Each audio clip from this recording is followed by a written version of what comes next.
Assalamualaikum warahmatullahi wabarakatuh, and hello everyone. So we are from the group that will present chapter 11, consists of two members, me, myself, Latipa Tussyadiah, and my partner here, Umy Hamidah Izzati. And we're going to present speech function, politeness, and cross-cultural communication. Next slide, please. Okay, so we're going to talk about functions of speech. There are 6 functions of speech, and take note, there are from these 6, there are 3 that you really need to take attention: expressive, directive, and referential. And then the last one would be fatigue. We're going to talk further about fatigue later. So, expressive. It is a utterance express the speaker's feelings. For example, like, I'm feeling good today. Oh, I feel in a bad mood today, like that. And then directive. Directive is a utterance's attempt to get someone to do something. For example, clear the table, turn out the lights. Don't forget to close the door, like that. Now, when it comes to directive, there would be further explanation about directive later in the second slide. Referential. Utterances provide information, such as at the third stroke, it'll be 3 o'clock precisely. Another example that you might find familiar is like when you're trying to go somewhere and ask someone, where should I go to this? Which way should I take when I want to go to a store? You just have to go straight and take the left road, and then you'll see the shop that you're looking for, like that. Next would be metalinguistic. It is utterances comment on language itself, such as hegemony. It is not a common word, and if you don't know what hegemony means, it is a term that used when a group actually taking control of other group in society. Next would be poetic. Utterances focus on aesthetic, of course, features of language such as poem, ear-catching motto, rhyme, and then Peter Piper picked a pack of pickled peppers. I believe that most of you guys already heard about the last one. This is what we called tongue twister. And then last but not least, the phatic. Utterances express solidarity and empathy with others. Like when you say, hello, how are you today? I hope you're doing well. It is very heart flattering. Now, I can say that expressive, directive, and referential are the fundamental of functions of speech, according to the researchers. So expressive is usually used by the speakers. Directive is used by the addressee when you're doing a conversation with others. And the referential is actually the main information that you want to tell the addressee. Now, I already talked about phatic. Phatic is considered to be important in sociolinguistics. In sociolinguistics, you're going to be provided with lots of information, but in phatic, instead of information, people will give you some kind of affection, social interaction. So phatic itself is actually used to strengthen one's social interaction. Next slide, please. Okay, let's talk more about function of speech. So from what I read, function of speech is actually it is categorized and identified solely based on the researcher's interest or the researcher's field of study.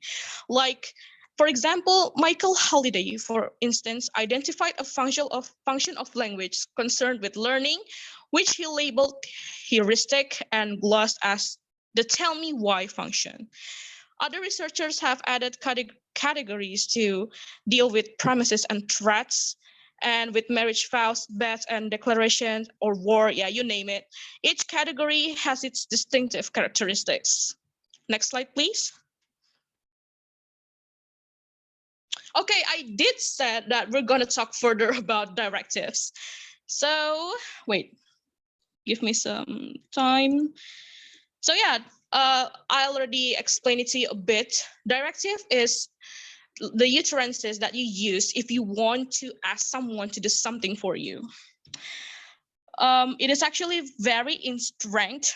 For example, when you ask someone to, when you giving suggestion to someone, or you're inviting someone, and if you use more forces, it'll be called like ordering someone or commanding someone. Well, directive itself is actually mostly used imperative form, and imperative form is less polite. But if for now, let's talk about the polite one, such as interrogative and declarative. They are far more polite. So in imperative, like sit down, you sit, and then you sit down. And then interrogative would be, could you sit down? Sit down, will you? Won't you sit down? And etc. You can read in the slide in here. And then there are actually more examples that the list could go on and on to express directives. Okay, directive itself, when you talk about polite or impolite, it is not based on it is imperative or interrogative or declarative. Even though most people take declarative and interrogative far more polite than imperative, again, it is back to the intonation that you used. Like, for example, when you said someone, sit down, compared to sit down, it is, you already know the difference. All right, then, that's enough from me. The next material will be presented by Umy. Okay, thank you. Next is politeness and address forms. Being polite is a complicated business in any language. It is difficult to learn because it involves understanding not just the language, but also the social and cultural values of the community. We often don't appreciate just how complicated it is because we tend to think of politeness mainly as a matter of saying please and thank you in the right places.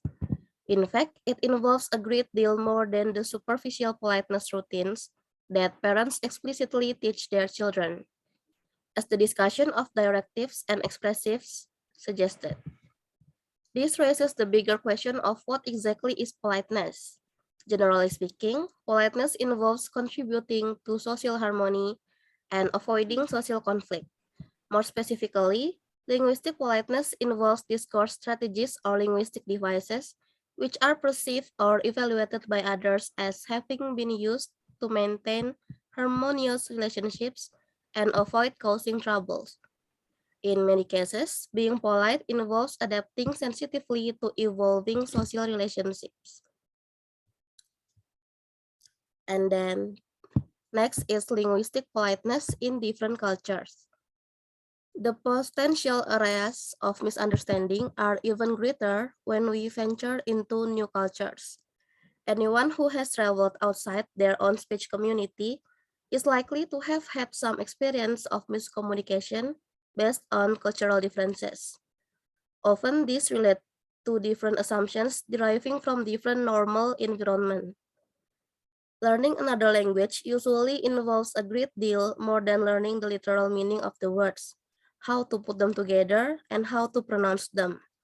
We need to know what they mean in the cultural context in which they are normally used, and that involves some understanding of the cultural and social norms of their users. And then the last one will be greetings. Greeting formulas universally serve an effective function of establishing non-threatening contact and rapport, but their precise content is clearly culture-specific. The sociolinguistic rules governing more formal meetings are usually equally culturally prescribed. Social context, formality, and the relationship between participants have proved important influences in this area as elsewhere. The effect of these influences on the linguistic form of a speech act is often perceived as a matter of politeness. The sociolinguistic norms or appropriate ways of speaking in different communities are clearly quite distinctive in a range of areas. Speech functions are expressed differently in different communities.